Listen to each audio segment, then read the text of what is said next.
झारखंड में नक्सलियों के खिलाफ सुरक्षा बल के जवानों का ऑपरेशन तेज है और इसी कड़ी में सारंडा के जंगल में सुरक्षा बल के जवान और सबसे कुख्यात नक्सली मिसिर बेसरा के दस्ते के साथ भीषण मुठभेड़ हुई है।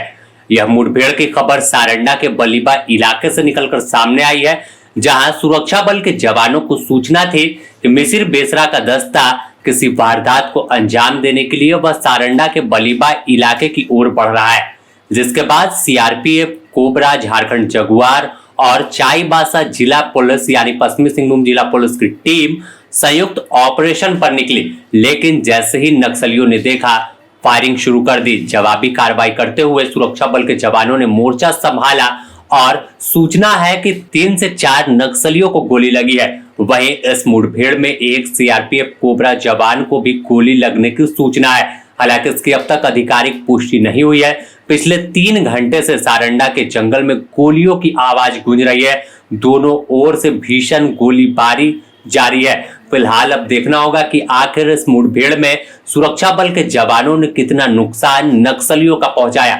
लेकिन जो सोर्सेस के हवाले से खबर निकलकर सामने आई है कि इस मुठभेड़ में बड़ी चोट जवानों ने नक्सलियों को पहुंचाई है, क्योंकि इस इलाके में मिसिर बेसरा, जिस पर 1 करोड़ रुपए का इनाम है, उसके साथ असीम मंडल, जिस पर भी 1 करोड़ का इनाम है। लेकिन मिसिर बेसरा रणनीतिकार और नेतृत्वकर्ता सबसे बड़ा माना जाता है, क्योंकि पोलित ब्यूरो का सदस्य है और असीम मंडल सेंट्रल कमेटी सदस्य है। आखिरी यह दोनों बड़े नक्सली बचे हुए हैं जो अभी भी हथियार लेकर सारंडा में लंबे समय से डटे हैं, जिनकी तलाश में सुरक्षा बल के जवान लगातार ऑपरेशन कर रहे थे।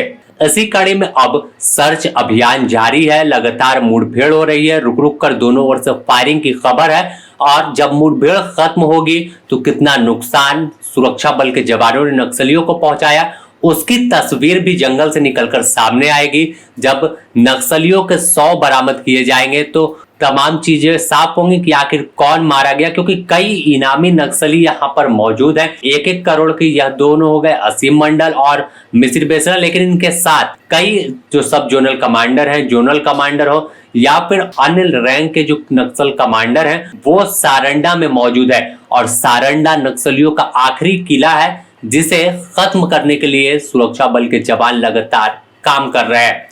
अगर हम देखें तो भले 31 मार्च 2026 को देश को नक्सल मुक्त घोषित किया गया, इसके बावजूद सारंडा चुनौती बना था कि सारंडा को कैसे नक्सल मुक्त किया जाए, क्योंकि झारखंड के अन्य इलाके तो नक्सल मुक्त हो गए। सिर्फ अगर हम कुछ इलाकों को छोड़े जहां पर 2-3 की संख्या में नक्सली बचे हैं, जो अब उस स्थिति में नहीं है कि वो किसी वारदात को अंजाम दे सके या किसी तरह से अपने संगठन को बढ़ा सके।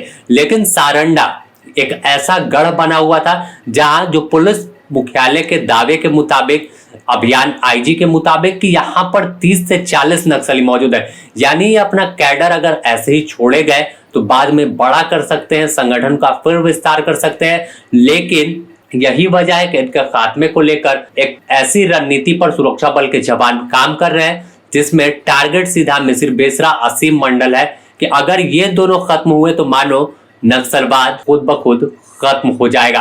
अब देखना होगा कि सारंडा में कैसा ऑपरेशन चल रहा है और तस्वीर अंदर की क्या कुछ निकलकर सामने आ रही है।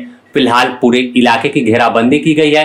घायल जवान को एयरलिफ्ट कर रांची लाया जा रहा है, जिनका इलाज रांची के राज हॉस्पिटल में किया जाना है। तो तमाम तैयारी पूरी है, लेकिन नजर सारंडा पर हर किसी की है कि आखिर वह 3 नक्सली कौन है जिन्हें गोली लगने की सूचना है, बड़ी नुकसान नक्सलियों को पहुंचा है। तो यह तमाम चीजें जब पुलिस इसकी आधिकारिक तौर पर पुष्टि करेगा, उन्हें 100 बरामद होगा, इसके बाद साफ हो पाएगा कि आखिर कहानी पूरी क्या है। बने रहे द न्यूज पोस्ट के साथ, इससे जुड़ी और भी अपडेट देंगे।